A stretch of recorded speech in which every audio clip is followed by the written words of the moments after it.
Olá, olá, olá. Tudo bem, pessoal? Pessoal chegando aqui. Eu acho que é a primeira live aqui do Instagram. Eu já participei de outras lives, mas acredito que essa seja a primeira efetivamente a acontecer. Boa noite, boa noite. Vocês estão me escutando bem? Se tiverem, manda um joinha.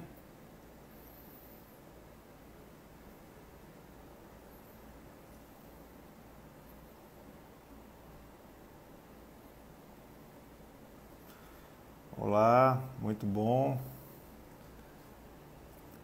Pessoal entrando aqui. Aguardar mais um pouco o nosso participante de hoje. Muito bom. Tudo bem, Lina? Tudo bem, Lidiane? Galvão? Iago Amorim? Eu anotei a sua dúvida, viu, Iago? Nairon.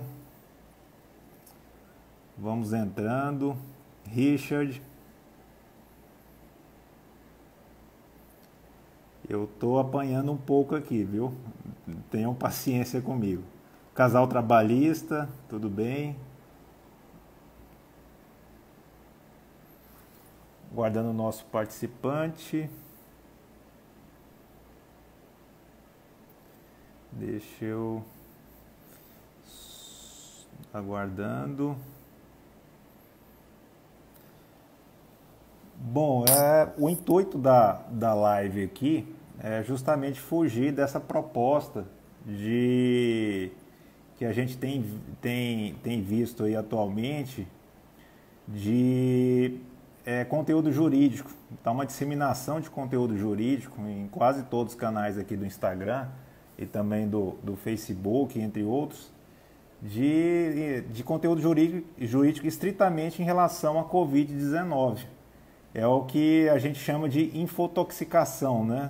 É uma carga tão grande de informações que a gente não tem tempo de sedimentar e de parar para pensar, raciocinar e de tirar uma síntese, né? Uma síntese assim, valorativa e que a gente possa utilizar no nosso lado profissional, lado acadêmico.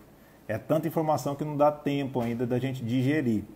É até justificável, porque é algo novo, né? É algo que está na crista da onda e a gente tem que dar resposta pronta para essas situações. E por conta disso que eu resolvi fazer essas experiências, essa live, né, com essa temática de magistratura e vocação, para convidar colegas, parceiros aí da magistratura e pessoas que acreditam realmente na carreira da magistratura, né? Na judicatura em si. E também para comemorar a segunda tiragem do meu livro lá de 2019, que é pela editora Juspódio, que é o Carreiras Trabalhistas, é o da Magistratura do Trabalho, coleção Aprovados, que é isso aqui, ó. Eu acho que vocês estão vendo aí. Se provavelmente algum dos senhores ou das senhoras já tenham lido esse livro. É um livro que me trouxe muita satisfação para escrever. Tive uns 2 anos para viabilizar esse projeto por parte da editora Juspódio. Ele me trouxe gratas surpresas, né? Várias pessoas leram, tive uma aprovação muito grande em relação aos ensinamentos desse livro, né? E a intenção é essa, de tentar promover um debate, um bate-papo, né? Uma troca de experiências com outro participante. Eu já tive a confirmação de 2 outros nomes, que eu vou deixar em segredo e eu vou compartilhar amanhã uma live que farei na quinta-feira com esse magistrado, que é lá do Rio de Janeiro. O outro é de São Paulo, que será na segunda-feira da semana que vem. Tá bom? Obrigado aí, viu, Camila? Eu fico feliz por saber que você gostou do livro. E estamos aguardando aqui o nosso participante. Ele não me enviou ainda o convite, né? Eu vou mandar aqui para ele, só um minutinho. Ele tem um Instagram, é o Glauco Bresciani. Ele é juiz do trabalho lá da segunda região de São Paulo. Eu acho que ele está em Osasco. Aí ele já entrou agora. É Direito, Teoria e Prática. Glauco, não sei se você... Aí, ó. Já me enviou aqui. Ele vai aparecer alguns segundos. Estou aguardando a transmissão dele aqui. Ô, Glauco, tudo bem? Wagson, boa noite. Tá me escutando bem? Tô sim, você tá me ouvindo? Tô ouvindo bem. Bom, eu estava falando aqui pro pessoal que a intenção nossa, que eu tinha te falado anteriormente, é justamente viabilizar um tipo de comunicação nesse período aqui de pandemia que não fosse um conteúdo estritamente jurídico, né? Aquela coisa muito enfadonha que a gente está tendo muito ultimamente, né? E é uma carga tão grande de informação, principalmente jurídica, que a gente não tem um tempo de sedimentar e de digerir, né, todas essas informações. Aí o intuito desse encontro que eu estou fazendo com você é justamente isso, permitir um contato, né, maior entre os perfis de Instagram, tanto o seu quanto o meu, né, você se apresentar também, que você tem um trabalho fantástico, é uma pessoa que eu admiro, que é um amigo mesmo, né, uma amizade desde a Enamate, foi uma das gratas surpresas que eu tive da Enamate, da Escola Nacional da Magistratura. E é isso, meu amigo. Esse espaço é para você também, para você divulgar o seu trabalho, que eu acho fantástico, tanto do blog quanto do Instagram, quanto lá as aulas do preparo jurídico. Nesse primeiro momento, vou pedir para você se apresentar, para quem não te conhece, né? E fica à vontade aí. Ô, Wagson, eu só tenho a agradecer, né, essa generosidade sua, poxa vida. Você que é um exemplo aí, um conhecimento, um exímio conhecimento, brilhante na escrita, brilhante também no porte, no modo de falar, e tem essa sensibilidade também, né, de uma atuação do magistrado. Eu acho muito interessante o seu site, né, Magistrado Trabalhista, que vê esse lado mesmo. E essa é a intenção desse nosso encontro, né, de mostrar a vida realmente do magistrado, né, a trajetória, a pessoa do magistrado, e talvez de uma forma sincera, né, que o que talvez eu possa trazer um pouquinho de sinceridade. Eu sou bem sincero, não vejo nada com muito, digamos assim, tentar trazer a realidade do que nós passamos, vivenciamos, as épocas, tentar ver direito, né? E aí nós estamos nessa carreira praticamente juntos, né, Wagner? Sim. Nós entramos praticamente em 2015, né? Tomamos posse em 2015. Estamos aí já há 5 anos na magistratura. A gente percebeu que mudou um pouco, né, a carreira. Aí desde 2015 eu estou lá no preparo jurídico também, né? Participamos desse site, né, o Direito, Teoria e Prática, que você também participa às vezes, assim como eu participo também do Magistrado Trabalhista. Mas é uma satisfação, Wagner, uma satisfação estar aqui com você, e não tem, espero poder repetir, né, vários planos vão surgindo aí, a primeira live que eu participo, né, então eu peço desculpa também, às vezes pela falta de postura, às vezes a vergonha, a voz embargada, mas nós vamos aí contribuir com o que for possível, né, para trazer o máximo de informação interessante e útil para todo mundo, né, Wagner? Mas aí eu deixo você na condução, né, e realmente o que você falou é verdade, esse monte de medida provisória que vai saindo, a gente precisa esperar decantar, né, o segmento, né, abaixar um pouquinho para poder refletir. Hoje eu fiquei refletindo bastante a respeito da redução de jornada, entendendo bem como é que vai ser o pagamento daquelas indenizações, mas isso é com o tempo, né? Às vezes a gente fica muito maçante, né? Ficar vendo a medida provisória, ficar recitando os artigos da lei. Não, agora que a gente vai começando a interpretar, né? Mas aí eu passo para você e você vai conduzindo aí. E fica uma postura muito afobada, né? A gente vê de outros professores também de fornecer informação num tempo menor possível, mas aí fica às vezes, um conteúdo muito de afogadilho, né? Sem uma sedimentação melhor, sem um raciocínio mais apurado. E isso é um pouquinho de receio que eu tenho, né? Dessa avalanche de informação e de a gente não parar um tempo para abstrair, para ver realmente como que deve ser aplicado esses institutos, né? Bom, Glauco, você está com um blog novo agora, né? Qual que é o endereço para quem tiver interesse? www, né? Direito, Teoria e Prática. E qual que é a proposta lá do canal? É principalmente essa do título, né? Trazer uma teoria, né? Demonstrar a importância da teoria para a própria prática. Entra bem nesse ponto que você falou. A gente maturar um conhecimento e trazer ele na prática, né? Como vivencia isso, principalmente questões de audiência, questão de execução, hermenêutica, a gente trabalha bastante com hermenêutica, né? Mas o intuito é exatamente esse, trazer aquela teoria, um aprofundamento necessário para que a gente possa aplicar na prática. É por isso a denominação. E a gente tem cursos lá, o curso de audiência, o curso de execução também, todos com essa, digamos, com essa metodologia, né? Tem quantos cursos atualmente lá? Lá nós estamos com 2, é o curso de audiência e o curso de execução. Voltados para a prática mesmo da advocacia. E lá no preparo jurídico eu estou com o Ministério Público do Trabalho e agora nós estamos ingressando já com cursos para mais estrutura do trabalho. Né? É curso de segunda fase, né? De correção de discursivas, né? O Glauco, fala só um pouquinho mais para frente, eu acho que a voz fica melhor. Tá. Aí, agora tá melhor. Acho que é o áudio do celular. Lá eu também fui professor, a gente teve uma dinâmica, acho que juntos lá, um período, um preparo jurídico, né? Talvez eu retorne algum dia. Eu estou passando por alguns momentos aí da vida acadêmica, terminou o mestrado, tentando algumas possibilidades, alguns projetos aí de doutorado, mas eu não está descartado, não, essa possibilidade de retorno para esses cursos aí de correção de discursivas, né?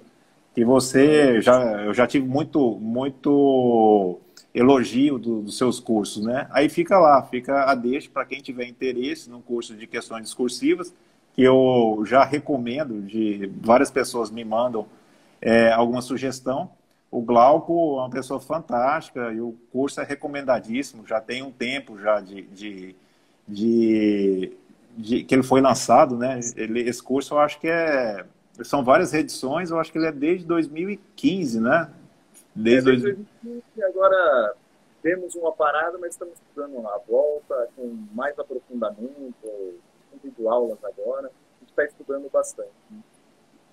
Pois é, Glauco, como a gente está com essa proposta de deixar mais humanizado o debate aqui, né, para ver mais o lado concurseiro também, que o pessoal olha, às vezes, o sucesso da figura do magistrado sem olhar os tombos que ele levou. E são muitos, né? Eu acredito que você também tenha percorrido esse caminho tortuoso, da mesma forma que eu. Né? Você se incomoda de falar quantos concursos você prestou, desde quando você estava prestando concurso? De modo algum, é interessante. E a nossa época era um pouquinho diferente, né, Wagner? Sim. Eu iniciei, minha carreira era um pouquinho diferente, né? A minha intenção era poder me sustentar, eu queria casar, era noivo da minha esposa, e aí eu não sabia. Minha vida ela é bem direcionada, o Wagner me conhece bastante, bem direcionado do lado espiritual. Sim. Espiritual, assim, sou cristão, né? E de qualquer modo eu entendo que eu fui direcionado, né? Eu queria buscar meios de me sustentar, e aí de início eu me tornei professor, eu tinha 22 anos, eu me tornei professor. Aqui em São Paulo tem uma escola famosa, chama Central de Concurso, né? E fomos indo bem, isso em 2008. E foi passando o tempo, bastante aulas, aí eu verifiquei, puxa, acho que seria uma boa prestar concurso também. E aí eu fui direcionando para prestar concurso a partir de 2008, 2009. Eu comecei a prestar concurso para a magistratura do trabalho em 2010. E, na verdade, aconteceu um fato bem interessante. Eu prestei concurso para procurador do Estado de São Paulo e passei na primeira fase, o concurso foi anulado, depois passei de novo na primeira fase, fui para a segunda, e aí tinha uma nota mínima para tirar em cada matéria. Eu era professor de constitucional e de administrativo. E eu não prestava concurso para magistratura, não me achava preparado ainda. E aí a gente já responde, já vou chegar na... Né, vocês passaram com quantos anos, a gente já vai Sim, falar. no casal trabalhista. Né? Já vou adiantar para não passar, eu tomei posse com 30 anos. A gente é da mesma época, foi 30 anos também que eu tomei posse. Foi 30 também. Anos também. Você é de 84, né? 84, isso mesmo. Você também? Também. Também de 84. Né? Ótimo. Mas, de qualquer forma, aí em 2010 eu comecei a prestar, aí eu prestei esse concurso para procurador do Estado. Na segunda fase, a gente tinha que atingir um mínimo total, que era 6, e tinha que atingir um mínimo em cada matéria, que era 3. Uhum. E aí eu estudei muito processo civil, porque constitucional administrativo eu dava aula. Uhum. Não preciso estudar tanto. E aí estudei bastante processo civil para fazer a peça. Eu lembro que, na época, eu militava bastante como advogado trabalhista. E aí caiu uma peça, um recurso especial, mas era envolvendo sociedade de economia mista, não lembro direito, mas eu lembro que era matéria trabalhista. Era matéria trabalhista, e aí, final das contas, o resultado saiu, aí vem aquele terror total, viu, Wagner? Uhum. Terror total. A esposa estava tentando engravidar. Sei como é que é. Bastante intimidade. E aí, o que acabou acontecendo? No momento, eu vendo o resultado, eu já tinha visto a peça qualquer, eu falei, meu Deus do céu, acho que eu sou procurador do Estado, Eu atingi a nota mínima, geral, mas eu reprovei que eu não atingi o mínimo em uma matéria. Essa matéria foi direito administrativo. É que você dava aula. A matéria que eu dava aula, eu tirei 1. Não fui aprovado, e na hora que eu estava vendo o resultado assim, sabe? O pessoal postou no Correio Web, na época o Correio Web era febre, né? Postou no Correio Web, estava minha esposa falando, Glauco, o resultado eu abri aqui é negativo, eu não estou grávida. Aí eu já olhei para ele, eu não sou procurador do Estado. Isso aí foi um baque. E aí eu lembro que tinha... Hoje a gente ri, né? Hoje a gente ri. Era um sábado. Sábado de manhã a gente não esquece, à tarde ia ter que dar aula ainda, sabe? Nossa. E dava trem, metrô, aquele lá, tinha que dar aula, aquela super alegria. Professor de cursinho, né, Wagner? Professor de cursinho, aquela animação total. Vocês vão passar, todo mundo vai passar. E aí o que aconteceu? Tinha uma prova, eu lembro até hoje, TRT da 15ª e procurador federal no mesmo dia. E aí eu fiquei bem na dúvida, e um amigo meu, o nome dele é Fábio Gonzaga. E aí ele falou, não, vamos prestar juiz. E aí eu comecei a partir de 2010. A partir de 2010 eu fui prestando concurso para a magistratura do trabalho. Na época ainda, eu não sei se nessa época você já prestava, Watson. A prova de primeira fase era em 2 dias. Sim. Eu prestei uma, foi no Maranhão, que era 2 dias também. Eu prestei bastante, prestei Campinas, Também. E na nossa época eu estava em concurso. Então, em 2010 eu consegui chegar na sentença de Minas Gerais. Consegui chegar na sentença, e esse meu amigo Fábio, ele passou nesse concurso. Eu cheguei na sentença, e aí eu fui reprovado, e aí minha esposa ficou grávida, e aí eu parei de estudar para concurso, e eu fui para... Voltei a dar aula, voltei a dar bastante aula. Uhum. Né? Voltei a dar aula. Porque o que aconteceu? Aí tudo é questão espiritual. Né? Sim. Será que eu posso ser juiz? Aí eu busquei, aí o que eu fiz? Mediante, né, o que a gente vai buscando, eu me direcionei, né? Até bem particulares, assim. O que eu faço com o concurso? Até isso, vamos dizer assim, eu tive, sabe?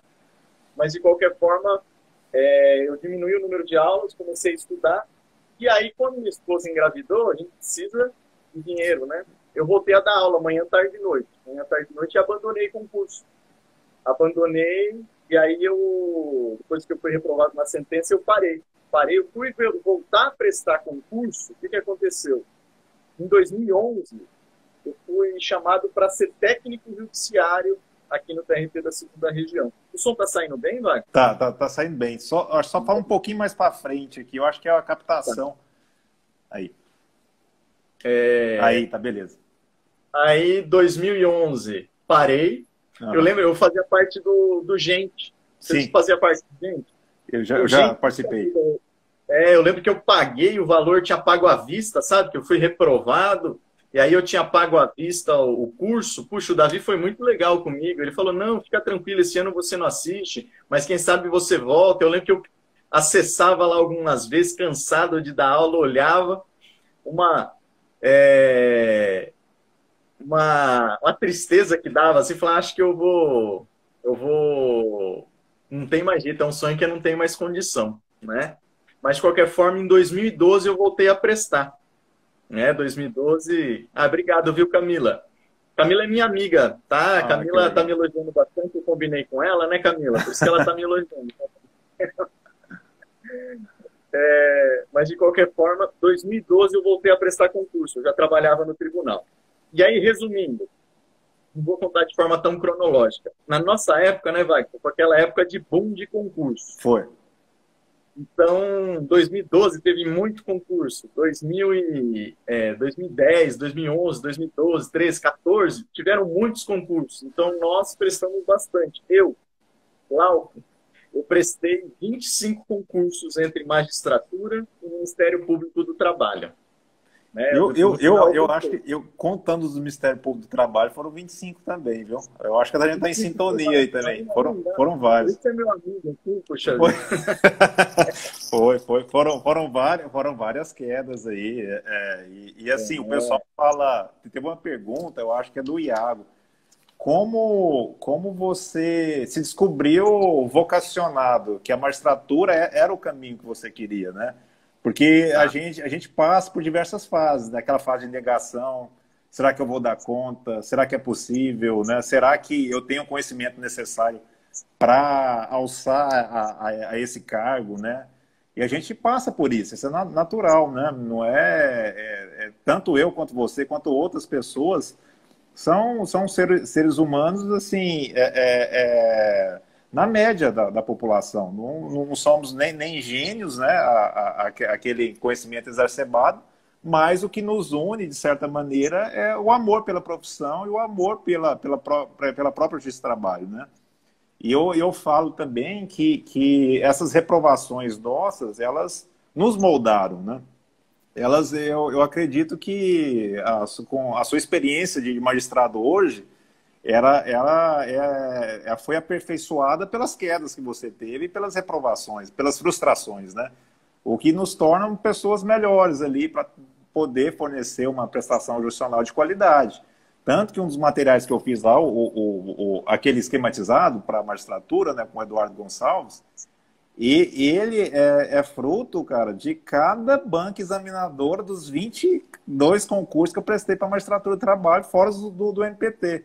Então, cada concurso que a gente prestava, às vezes você chegava na sentença, era um ano de concurso, né? Era a primeira fase, às vezes em 2 dias, segunda fase, ali, às vezes a segunda fase era no mesmo final de semana, às vezes não era em meses separados. Isso aí é quase um ano você prestando. Sentença, aí você fazia a segunda fase sem saber se o resultado te tornaria apto para a prova de sentença, aí fazia a prova de sentença no escuro, né? Então, de qualquer maneira, você ficava estudando aqueles estudos enfadonhos lá da banca examinadora, olhava o trabalho acadêmico de cada examinador, e isso, de qualquer forma, te dá uma bagagem, né, para a aula, principalmente. Eu acho que o seu caso também é isso, não é? Concorda? Não, eu concordo sim. Tem só uma pergunta aqui, Wagson. Pode ficar à Vocês vontade. também tinham medo de fazer provas? Aí eu já vou, a gente já responde a sua. Medo de fazer prova. Eu vou ser sincero, principalmente prova de primeira fase eu nunca tive, né? Eu tinha medo assim, eu tinha medo de começar a prestar concurso para juiz, não desmerecendo nenhum cargo, por favor, né? Não desmerecendo nenhum cargo. Mas eu vou ser sincero, juiz para mim era algo muito distante, eu não sou de família jurídica, então, eu vou ser sincero, eu tinha medo de me inscrever no concurso para juiz. Primeira fase eu não tinha tanto receio, nem segunda, mas com as reprovações e com as situações que a vida vai nos trazendo, e a questão aí, depois eu já mais maduro, eu já tinha filha, estava casado, Sim. não sei se foi dominando um sentimento assim, eu tive uma fase que eu comecei a passar muito assédio moral no serviço, Sim. sabe? Eu sabia que eu prestava concurso, eles tipo assim, eu É tive uma terrível. função de sentença, e a minha vida e a minha esposa foi drama total, ela foi demitida, e aí a minha função de confiança eu perdi, e aí tudo as portas, e aí eu tava... Faça mais um pouquinho para frente, o Glauco, para ficar melhor o áudio aí. Aí. E eu tava... Aí a esposa perdeu o emprego, você perdeu a função. Minha renda caiu uns 40%. Aí eu lembro até hoje, eu fui fazer uma prova de segunda fase em São Paulo. Como eu fiquei com medo, até minha esposa, ela me olhou, Glauco, ela me olhou assim, foi aquele momento familiar, sabe? Sim. Ela me olhou e eu fiquei com muito medo naquela época, mas mais de condição familiar. E acho que é tudo de acordo com o momento. Então tem momento que nós temos medo e tem momento que não. Né? Prova oral fiquei com bastante medo. Né? Prova oral dá um nervoso sim. E aí o seu questionamento foi sobre como que eu descobri ser juiz do trabalho. Né? Como é que eu descobri essa questão. Vocação, né? A questão da vocação. Eu vou ser bem sincero, bastante sinceridade. A minha vida foi me direcionando. Eu lembro que eu arrumei um emprego, aqui em São Paulo tem uma rede de varejo muito famosa, que são as lojas Marabras. Eu arrumei emprego nas lojas Marabras e eu fui ser preposto trabalhista, né? E a minha vida foi me direcionando, aquela questão espiritual que eu já falei para vocês. Esse meu amigo Fábio tem uma importância grande, ele falava, vem ser juiz do trabalho, vem. E eu, sinceramente, eu queria dar uma condição de vida melhor, ter uma condição junto com a minha esposa e com a minha filha. E aí eu fui me identificando com a matéria, e fui me identificando, e foi uma grata surpresa. Eu vou ser bem sincero, eu queria viver melhor. Onde eu passasse, estaria bom. Onde eu passasse, para mim, igual, se você passasse no MPT, se você passasse na magistratura. Na magistratura, eu vou ser muito sincero, eu sou muito feliz. Eu amo ser juiz do trabalho, eu amo a rotina do magistrado.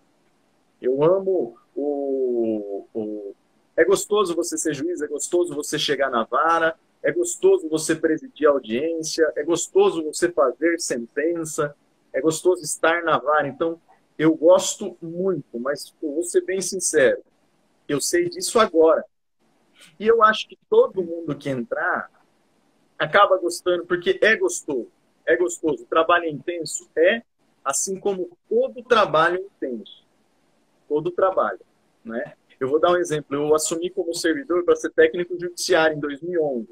Na época ainda era tudo manual, não tinha PJE. Eu entrei, eu fui fazer aquele serviço mais manual que tinha. Juntado? Eu lembro que eu fui pegar as notificações, aí dobrar em 3, carimbar, e aí carimbar a questão da testemunha, carimbar do lado direito, carimbar do lado esquerdo. Nossa, eu lembro que eu fiquei tão estressado com aquilo, assim como quando eu fui para magistrado. Aí eu me tornei assistente de juiz, eu fazia sentença, né? Mas eu lembro que eu fui fazer minha primeira sentença como magistrado, uma sentença bem simples, de verba rescisória, que como assistente eu fazia assim em 20 minutos. Eu lembro que eu estava em Minas, né? Eu estava em Minas lá, e fazendo no hotel a sentença não saía. Não saía, acho que eu demorei umas 2, 3 horas para fazer a minha primeira sentença. Sim. Então, vamos dizer assim, a dificuldade é uma dificuldade em qualquer trabalho que você entra. Né? Dificuldade quando eu tive para ser preposto. Eu lembro até hoje a data da minha estreia como preposto. Foi 1º de abril de 2004. No dia da mentira? Dia da mentira. Estrear, né? Porque veio o advogado do escritório e falou assim, um belo dia para você estrear como preposto, né? Dia da mentira. Então, e é muito difícil. Então, todo início de profissão, início de carreira é difícil. De magistrado, muita gente fala, susto, e etc. Mas você vai pegando o jeito, vai pegando a manha. Né? Então, eu tenho a vocação? Tenho. Eu amo ser juiz. Né? Faz parte da minha identidade. Hoje faz parte da minha identidade. A minha identidade, o que é? Eu sou pai, sou marido, cristão, juiz. Né? O cristão, marido, pai, juiz. Né? É basicamente isso. Você falar de mim, quem eu sou, tá dentro da gente. Né? Tô até de terno agora, de tanto que eu gosto de ser juiz, eu fui externo agora. Não, mas que legal mesmo, cara. Eu comungo da mesma opinião também. Eu sou apaixonado pela carreira. Sempre, desde o começo da faculdade, sempre quis a magistratura do trabalho, em especial. Eu fui estagiário na Justiça do Trabalho em 2006, antes dessa lei do estagiário, que é de 2008. Eu era aquela figura do estagiário não remunerado, que nem existe. Hoje, necessariamente, você tem uma bolsa. Eu era aquele bicho que não ganhava nem ganhava para trabalhar lá como estagiário, né? Aí eu prestei um procedimento seletivo lá, simplificado de processo de estagiário, né? Lá em 2006. E logo em seguida deu certo um concurso que eu tinha feito uns 2 anos atrás e estava para expirar de técnico judiciário, TRT-18. Eu passei em 170 e eu fiz no começo da faculdade, né? E assim, nem tinha muito conhecimento em direito de trabalho, processo de trabalho. E a coisa foi desenvolvendo, o concurso, o prazo prorrogou e me nomearam, uma época que eram vários cargos, e me nomearam para o interior de Goiás. Aí eu fui, tomei posse, levei a faculdade junto, né? E eu deixei para prestar concurso para magistratura em 2011, apesar de ser assistente de desembargador desde a época da minha faculdade. Então, eu deixei para adquirir a prática jurídica primeiro, para depois prestar. Mas eu acho que o caminho melhor seria já prestando, já para pegar o ritmo de prova, que a gente sente isso, né? E o medo, que é uma pergunta que fizeram para você, se tinha medo, eu tinha medo em todas as provas, sim, tive, diferente de você, eu tinha medo principalmente da primeira fase, me pegava demais, eu não sei se o estudo meu extrapolava para a primeira fase, eu começava a ver doutrina, doutrina que quase ninguém lia, obra mais rebuscada, obra já defasada, eu era um pior de biblioteca, até hoje eu gosto bastante. Até a temática do blog foi isso, né? Que surgiu de tema inusitado, né? E você tem esse amor também pelo magistério, para escrever, dar aula. Você é muito próximo comigo por conta disso.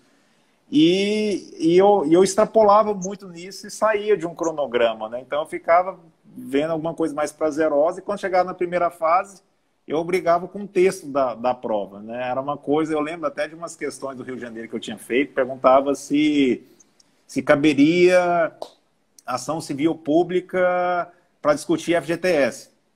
Ora, a lei da ação civil pública, já no artigo 1º, parágrafo 1º lá, já fala que não cabe. Então, primeira fase, cara crachá, você já olha o texto cru já da lei e aplica. Aí eu já pensava, não, mas já tem uma jurisprudência da SDI de 2 anos atrás, que dá admitindo, fazendo uma interpretação conforme a Constituição, aplicando alguns regramentos internacionais, e dá para admitir. Mas aí o examinador de primeira fase não olha isso, não é uma segunda fase. Então, eu ficava brigando muito com primeira fase, reprovei nas 3 primeiras fases que eu prestei, e passei na 4ª, que foi em Minas Gerais, numa prova que, eu acho que o ponto de corte foi 60, foi bem intenso lá, acho que foi em 2011. E de lá, aí de 2011, eu comecei a prestar. Foram vários concursos, bati na trave em algumas sentenças. Eu lembro, também eu passei por essa mesma experiência sua. Meu filho, ele nasceu 1 mês depois que eu tomei posse como juiz. Aí o orçamento começa a apertar. Apesar de eu exercer um cargo de técnico judiciário também, que nem você, a gente tinha essa conexão, porque eu era assistente também, né? Exerci por 8 anos o emprego que eu chamo de xodó. Sempre gostei lá do TRT-18. E lá eu exerci e ele me trouxe todo o suporte financeiro para prestar essas provas. Mas a gente fica um pouco na mão, que é a função de confiança, vira e mexe, você está ali à mercê, né, de uma troca de gestão dentro da vara, aquelas situações administrativas, que é natural de qualquer repartição pública, né? Só que a gente também olha tanto o amor para a magistratura, quanto também os benefícios que esse cargo traz. A gente não pode ser hipócrita assim, de falar que o cargo não traz benefícios, e de fato traz. É uma carreira assim, fantástica, que te dá segurança, né? Você não fica rico, mas te dá uma segurança para você poder trabalhar exclusivamente para a magistratura, se assim você quiser, né? Então, eu gosto bastante, eu sou apaixonado, eu já estou sentindo falta do calor da audiência, não sei em relação a você. A audiência por videoconferência não é a mesma coisa. Eu já sinto essa falta, aquela falta do ambiente forense, sempre fui apaixonado, mas a magistratura de trabalho é a minha vida também, é a minha qualificação, tal qual você aí. E a gente comunga isso. Eu te admiro como pessoa, como magistrado, você sabe disso, já te falei várias vezes, e a gente já tem perspectiva de projetos futuros aí. Tanto que a primeira live aqui que eu quis fazer foi com você, que é uma pessoa que é exemplo aí para várias vertentes, né? E eu queria fazer uma pergunta aqui. Aliás, você até respondeu, acho que a Joyce entrou e ela fez a pergunta que ela estava indecisa se prestaria o MPT ou a magistratura. Você prestou, de fato, as duas carreiras, né, Glauco? Tanto que se passasse no MPT, eu acho que seria realizado também da mesma forma, né?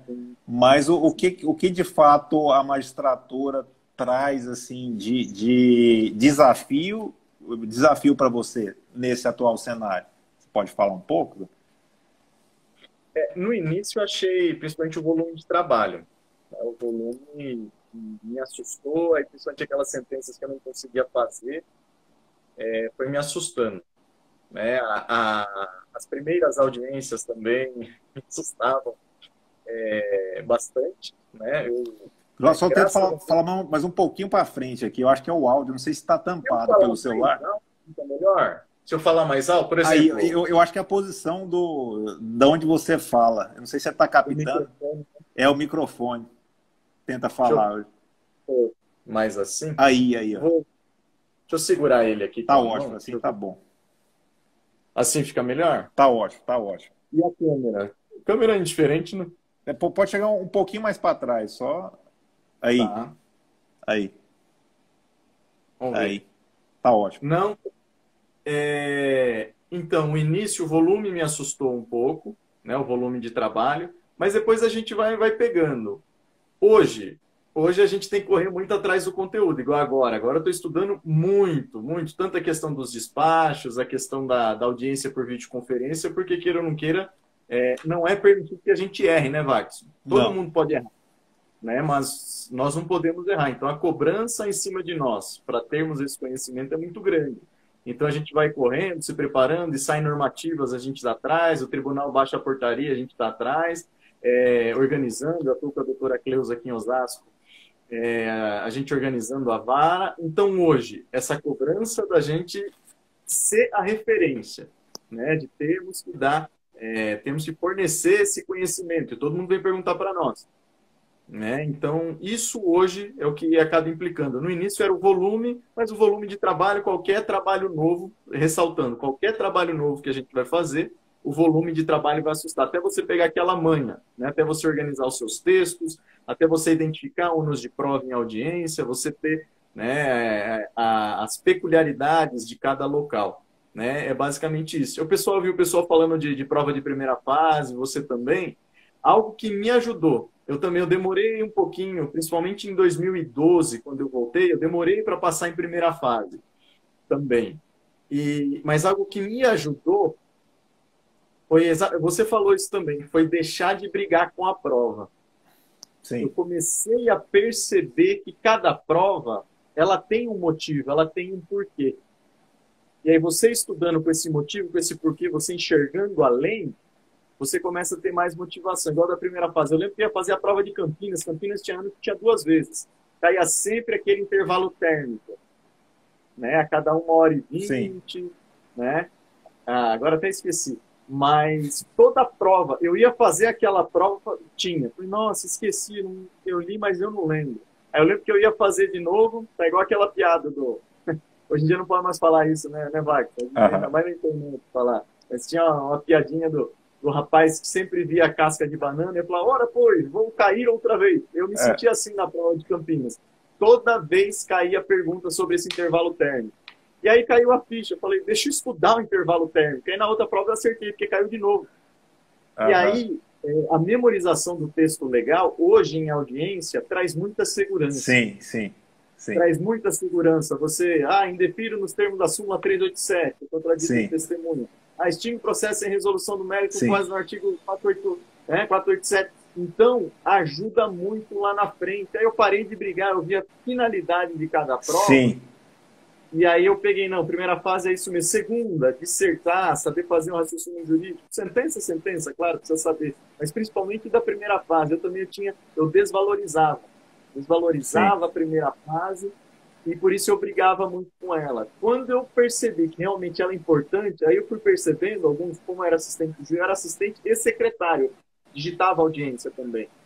Aí alguns juízes viravam para mim e perguntavam, qual que é o artigo que fala? E aí eu falava aham, para ele, ele passava para a mesa, assim, com aquela segurança. É muito bom. Aí depois eu, puxa, saber artigo. E claro, os artigos principais, não vai decorar a CLT inteira. Né? é, Mas a partir desse momento foi um diferencial. Eu falei, não, eu vou pegar a manha aqui, vai fazer diferença para mim, não só no concurso. E depois você pega a manha, memorização de texto legal ajuda na segunda fase.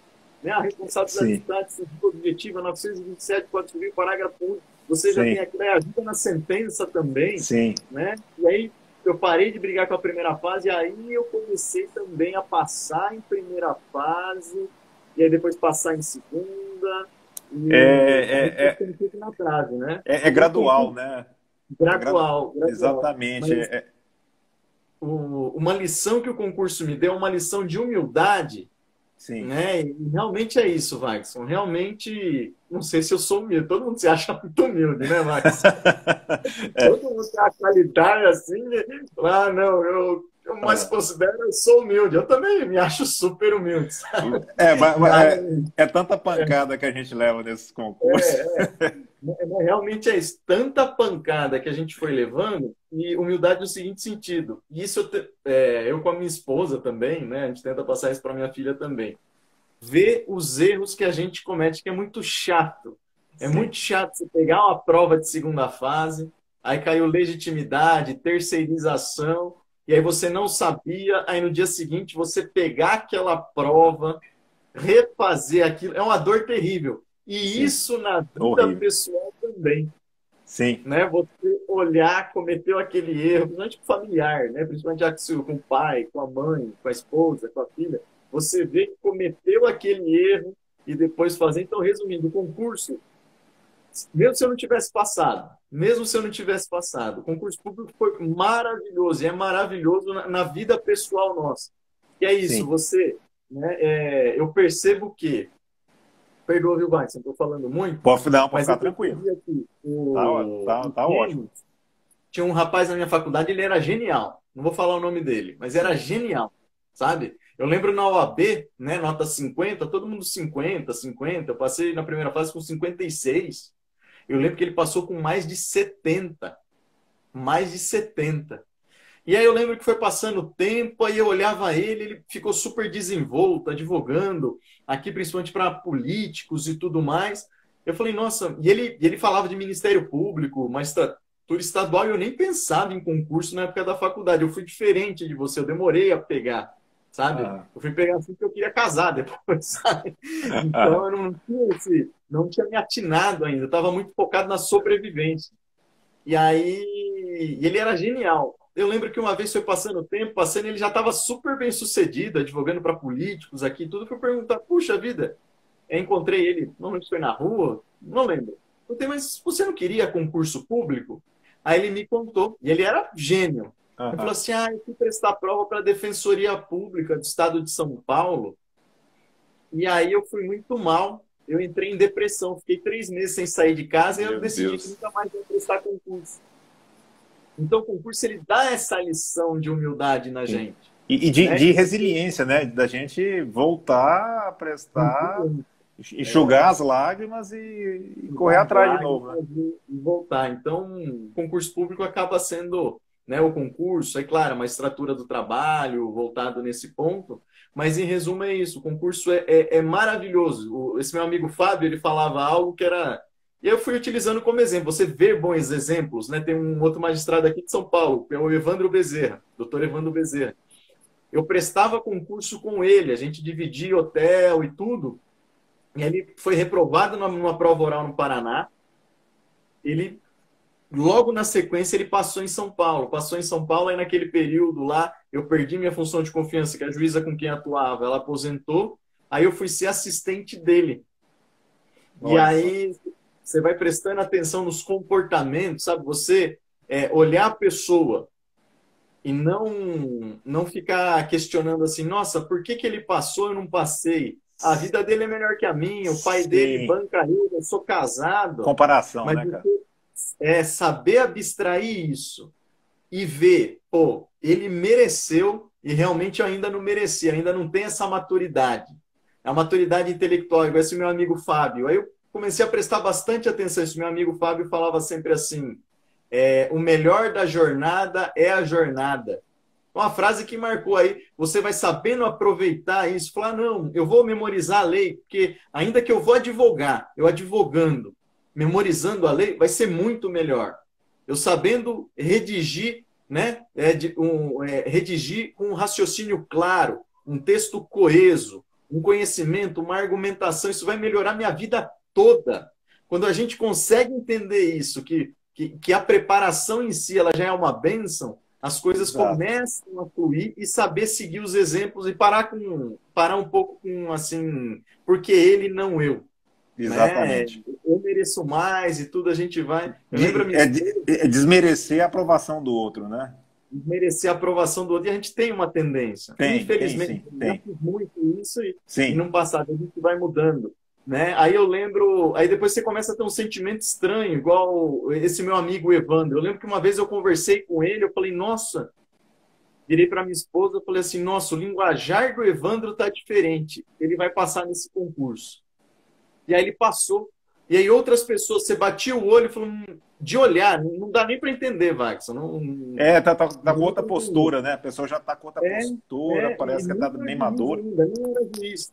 E passou. Aí um dia minha esposa no shopping, ela olhou para mim e falou assim, você... Né? Eu lembro que eu estava saindo, não sei aonde, ela falou, nossa, acho que você vai passar no concurso. Mas por quê? Minha esposa não é da área jurídica. Ela falou, não, você está com...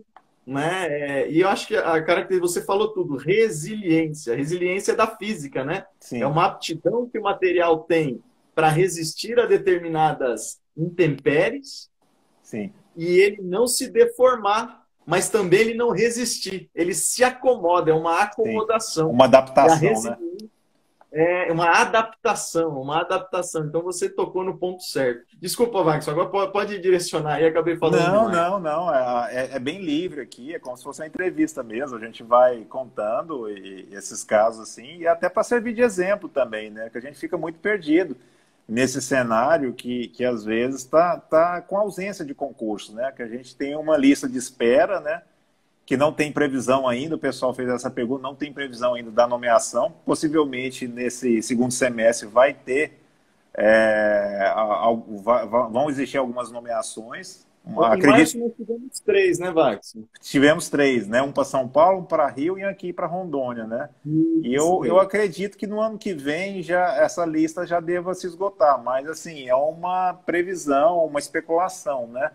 Mas, assim, para todas as carreiras jurídicas no geral, o quadro está similar, não está tendo concurso, até pelo quadro da Covid-19, né? E realmente você tem que escolher digamos, aquele ramo que mais te satisfaz, né? Como aquele ramo que você imagina que você vai ser mais feliz. Eu acho que é essa que é a procura pela vocação, né? Você se passar para aquele cargo, né? Por exemplo, você se imagina como promotor, como juiz estadual, você ficaria realmente feliz? Agora, é porque a profissão traz uns benefícios, ou traz a questão do status, traz a questão do subsídio, que é legal, mas assim, se você não tiver vocação e amor pelo que você faz, você vai ser um autômato, você vai fazer algo mecânico, vai estar se lixando para a vida de pessoas, para o jurisdicionado, e só esperando a retribuição, o salário pingar no final do mês. E isso que a magistratura não precisa. Eu acho que tem que ter realmente pessoas vocacionadas, conscientes do papel social e jurisdicional delas, né? E que as decisões vão influenciar uma série de questões e realmente você muda a vida de pessoas, sim. Sua decisão pode influenciar no fechamento de uma empresa, isso é fato. Pode mudar uma relação totalmente assimétrica para beneficiar uma pessoa que foi espoliada o tempo todo naquela relação trabalhista.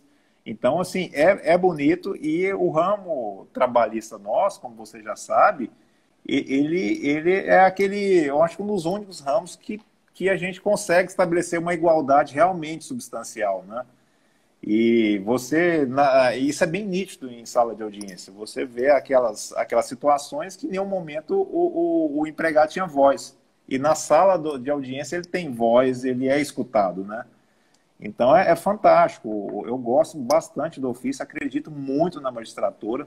E respondendo a Joyce aí, que ela falou que tinha um sonho antigo desde os 14 anos, da magistratura, e está na dúvida do MPT. Eu puxando a sardinha para a magistratura, eu gosto demais da magistratura, e eu acho que a magistratura te traz isso, essa questão de valorar cada caso como se fosse único, né? O MPT, com todo respeito e louvor que tem a função, você tem que ter um perfil mais investigativo, né? Um perfil mais de fiscalização. Esse perfil, sinceramente, apesar de ter feito algumas provas do MPT, eu não tenho. Eu sou aquele perfil que gosto mais de solucionar uma situação, né, que principalmente em audiência ou por meio de sentença também, do que efetivamente correr atrás, assim, fazer uma diligência, né, ter uma conduta já direcionada para uma finalidade, que é o MPT. A magistratura não. Eu até falo, você é juiz do trabalho, você não é juiz CPF nem juiz CNPJ, né? O pessoal fala, você é obreiro ou você é patronal. Não, a gente analisa de forma imparcial, mas em prol do trabalho, independentemente de qual parte favoreça, se vai favorecer a parte reclamante ou a parte reclamada. Então, é isso que você tem que ter na cabeça se você quer exercer a judicatura trabalhista, que eu acho fantástico. Eu acho que também é a sua opinião, acho que você comunga também disso que eu falei, não é, Cláudio? Com certeza. Aí você tocou no ponto que é essencial. A magistratura, ela vai ser um pouco diferente, né? O MPT, realmente, ele tem atuação extrajudicial, e na atuação judicial, perdoe, mas vai ser um pouco semelhante à advocacia. Sim. Você vai entrar com uma petição inicial, talvez mais complexa, claro, uma ação civil pública, por exemplo, mas não deixa de ser, né? Claro, tem custos legis, tem os pareceres e tudo mais. Todavia, a magistratura ela é bem diferente, e realmente isso. Você não tem lado, né? Você não tem aquele compromisso com algum lado. Isso na magistratura é excelente. E na magistratura, o fato da justiça assim, é muito gostoso. Eu lembro, lembrando agora, alguns fatos que eu tive assim marcantes, né? Dessa de fazer justiça. Eu lembro, nessa época eu ainda estava em Minas Gerais. Era um trabalhador com estabilidade de cipeiro que foi dispensado por justa causa por apresentar um atestado falso. E aí lá em Minas estava muito longe a audiência, vinha a audiência era daqui 1, 2 anos, era 2015, eu estava fazendo instrução de 2012. E aí chegou esse processo, aí nós determinamos umas diligências, eu encaixei na pauta de audiência para fazer, conseguimos trazer o médico que tinha expedido o atestado. E aí ele foi, compareceu, tomamos o depoimento dele, e aí na hora eu consegui, em audiência, eu concedi uma tutela antecipada para reintegrar ele, porque o médico falou, não, eu concedi o atestado. E aí em audiência eu concedi, e aí o que foi bonito, né? Não esperava isso. O trabalhador veio, sabe, com lágrima nos olhos, chorando, veio, agradeceu, sabe? Você fica com aquele sentimento assim de justiça. Não, claro, que eu queria favorecê-lo, né? Mas verificando a situação, isso é muito gratificante. Em um outro caso Sim. também, um trabalhador, advogado ajuizou a ação numa outra vara, que eu já estava em São Paulo já, uma vara bastante também atrasada, e aí tinha um pedido com relação ao plano de saúde. Ele entrou em face da operadora, salvo engano, era em face da AMIL. Ele não entrou em face do empregador, que na verdade nem era empregador, ele era autônomo, e aquela empresa para quem ele prestava serviço incluía ele. E aí ele entrou em face da operadora. Ele entrou, lembro até hoje, era uma quinta-feira, final da tarde, quase à noite, e ele ia fazer uma cirurgia, salvo engano, do coração no sábado. E aí nós concedemos, né, a tutela. Talvez aí, digamos assim, até advogado veio depois, nossa, o senhor concedeu, a própria advogado reclamante do sindicato. Eu achei que o senhor ia se declarar incompetente. Aí eu até falei, doutora, se a senhora vier aqui com um casamento para eu realizar, eu realizo. O pessoal carregou a incompetência depois. É uma tecnia, né? Talvez não seria tão agradável, acabei falando isso. Mas, de qualquer forma, eu concedi, ele foi incluído no plano de saúde, fez a cirurgia e a empresa nem recorreu. Né? A empresa nem recorreu, nem ventilou eventual incompetência e tudo mais. E, de qualquer forma, dá esse sentimento. Eu acho que a magistratura, ela dá muito isso. Talvez o MPT também, né? Mas não sei. Eu me adaptei muito bem à magistratura, né? Me adaptei, você tem esse sentimento e você tocou no ponto. Imparcialidade e decidir mesmo, né? E você falando de casos, lá no blog eu tenho umas postagens lá que é sobre relatos de um juiz do trabalho. Tem vários lá, né?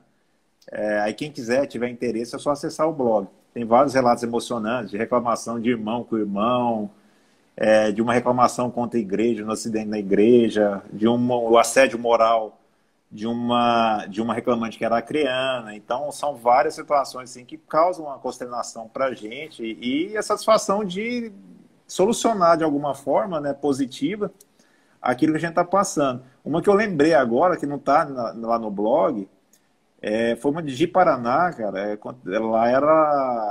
Que é uma cidade aqui do interior de Rondônia. Ela tem 2 centros, né? Uma cidade, eu acho que ela não... Eu acho que ela deve ter uns 100 mil habitantes. Uns 80 mil ou 100 mil habitantes. E Ji-Paraná é uma cidade legal aqui. Paraná por conta da colonização aqui. São várias pessoas do sul do país, né, que vieram para cá, para Rondônia, né? E foram pioneiras aqui no estado, né? Principalmente de Paraná. E de Paraná tem uma peculiaridade, que a principal rodovia BR aqui do estado, ela corta a cidade ao meio. Aí ficam dois centros, né? Aí fala Distrito 1 e Distrito 2. E para atravessar esse centro, para você se deslocar de um centro para o outro, você tem que passar essa via bem conturbada. Ela é bem movimentada, com um tráfego ali de caminhão bem intensa, né? Aí eu tive um pedido lá que não foi muito usual, aí ela veio falar comigo, o advogado também, com tutela de urgência. Ela tinha perdido 4 bebês, 4 gestações anteriores, tinha abortado. E ela estava na 5ª gestação. Salvo engano, era a 5ª ou 4ª, mas eu acredito que era a 5ª gestação. E as outras gestações teve problema por conta disso, de estresse, de acidente automobilístico, né, que ela teve também. E a empresa, nesse caso específico, ela tinha dois estabelecimentos, tanto no Distrito 1 quanto no Distrito 2. Ela morava em um distrito e trabalhava nesse mesmo distrito. Aí ela foi transferida, sem a vontade dela, para o outro distrito e na gestação, com 3 meses de gestação, né? E ela estava super apurada, porque além do estresse em si, ela já era o 5º bebê dela e ela estava correndo um risco ali de utilizar o veículo dela, que era uma moto, né, uma bis, né, e ficar cruzando pelo menos 2 vezes ao dia para ir voltar para casa. Então, quando eu peguei essa situação, a gente já deu a tutela de urgência, já inviabilizando ali a questão da transferência, né? Já considerando a transferência ilícita até para o resguardo da saúde e segurança do bebê dela, né? Que é uma prerrogativa constitucional, né? Lá na DCT, que fala da estabilidade para gestante, a gente pega aquele dispositivo com a máxima efetividade para proteger o próprio nascituro, né? E aquilo me trouxe, assim, uma sensação de dever cumprido, tanto que a empresa não recorreu. Pegou a tutela de urgência, ela viu a situação, a ponderação que nós fizemos lá na decisão. Eu falo nós também, porque o assistente também trabalha em conjunto com a gente, você sabe muito bem disso, né? A gente não pode levar todos os louros assim, das decisões, porque é sempre um trabalho em conjunto. E foi fabuloso o fornecimento da jurisdição nesse caso. Então foram lá, foram agradecer, eles eram adventistas, né? Aí vieram agradecer e a situação que eu lembrei agora, vocês terem